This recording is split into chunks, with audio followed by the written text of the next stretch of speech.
El Concierto Vasco y el Convenio Navarro son dos regímenes fiscales especiales para esas dos comunidades autónomas, que les permite gestionar todos sus ingresos y gastos fiscales, incluso creando sus propias haciendas públicas locales. Como en ambos casos el Estado todavía realiza una serie de servicios en dichas comunidades, además de que hay otros gastos generales que se atribuyen a toda la nación, estamos hablando, por ejemplo, de la defensa, de la seguridad, de la gestión de aduanas, de la Casa Real, etc.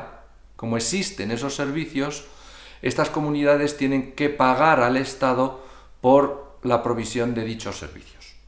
Este pago es el famoso cupo.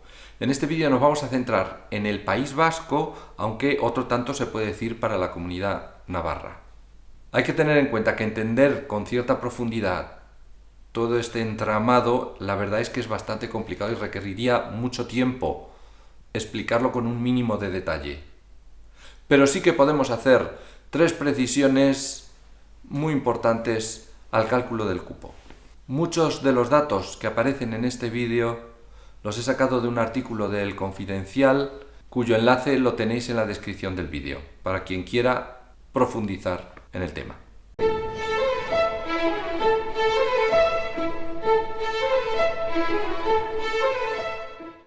El último concierto vasco es de 2022 y las cuentas generales del mismo aparecen en el anexo 1 de la Ley 10/2023 de 3 de abril. Estas son las cuentas en general. El cupo vasco, es decir, la cantidad de dinero que la comunidad tiene que pagar a la Administración Central por los servicios prestados por el Estado dentro de su comunidad, se calcula como un porcentaje de total de las cargas no asumidas por las comunidades autónomas. Es decir, sería un 6,24% de esta cantidad de aquí, 232.710 millones. Ese importe son 14.521 millones que el País Vasco tiene que ingresar en las arcas estatales. Lo que llama la atención de todo esto es que hay unas correcciones, unos ajustes por un importe tan enorme que al final el líquido a pagar son 1.468 millones. Y este es el importe que año a año el País Vasco ingresa en la Hacienda Central. Naturalmente esto requiere una serie de puntualizaciones como las siguientes. La primera, vamos a explicar estas correcciones a qué se deben. En primer lugar, se hace una corrección por los tributos no concertados, que son tributos que no están cedidos por el Estado a la comunidad autónoma, es decir, que lo gestiona el Estado y entonces no tiene sentido que la comunidad devuelva al Estado algo que de hecho no ha cobrado ella. Por tanto, esto se tiene que deducir del cupo.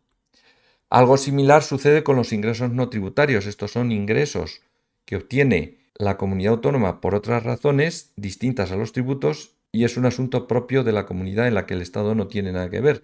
Entonces, esto hay que deducirlo de la cantidad que devuelve al Estado.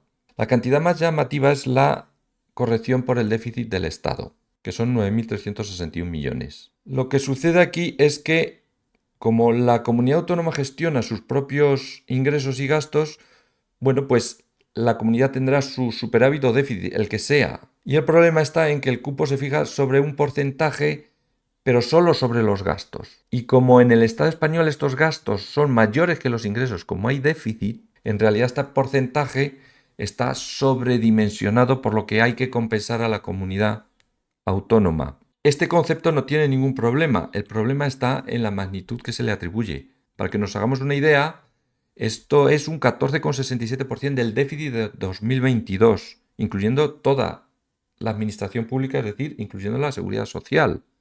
Y esto se antoja pues bastante grande. Si en lugar del 14,67% aplicáramos el 6,24% a dicho déficit, que ya de por sí es una medida bastante conservadora, obtendríamos 3.980 millones de euros. Es decir, la corrección que habría que hacer al cupo vasco tendría que ser de 3.980 millones en lugar de 9.361. Si hacemos esta corrección, el cupo que nos quedaría serían unos 6.840 millones de euros. Una segunda consideración que sale a menudo en los medios es que la seguridad social no se tiene en cuenta. Vamos a ver, la seguridad social es competencia exclusiva del Estado, por tanto no entra en la contabilidad del cupo vasco. Además, la Seguridad Social tiene un déficit desde 2010 y en particular el déficit de las pensiones contributivas en 2022 del País Vasco fue de 4.270 millones de euros. El problema está en que es el Estado el que cubre el déficit de la Seguridad Social de todo el país. Es decir, este es un servicio más que presta a todas las comunidades autónomas, por lo que el País Vasco debería abonar al Estado el déficit de su seguridad social o al menos una fracción del mismo. De esta forma, la corrección sería sobre el cupo original de 1.468 millones. Si sumamos los 4.270 saldrían unos 5.738 millones. La última corrección que a menudo se cita es la del IVA. Y esta es una corrección que sí se tiene en cuenta dentro del cómputo del cupo. Aquí es necesario hacer una serie de consideraciones previas. Las empresas no pagan IVA, son los consumidores los sujetos pasivos del IVA, pero sí que las empresas gestionan el IVA.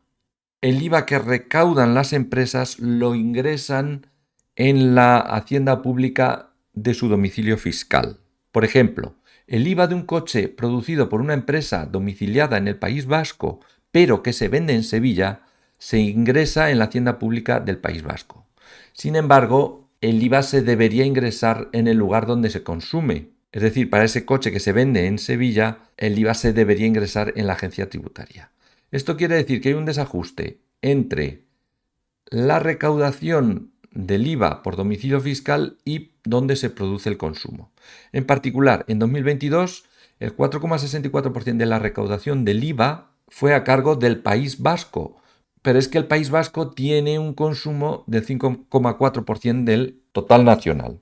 Eso quiere decir que hay un desajuste de 784 millones a favor del País Vasco. El problema es que en la contabilidad del cupo vasco no son 784 millones, sino 2.692 millones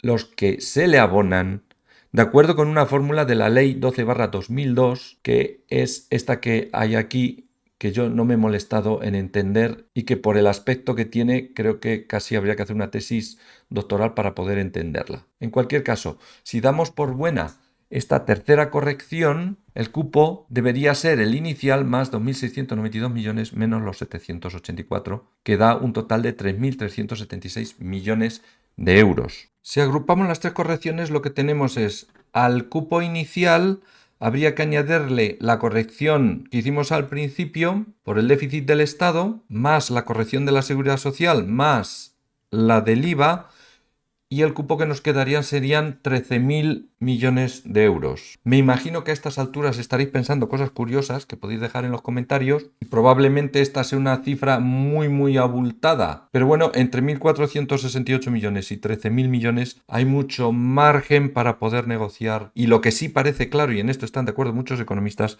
es que esta magnitud es excesivamente, ridículamente baja.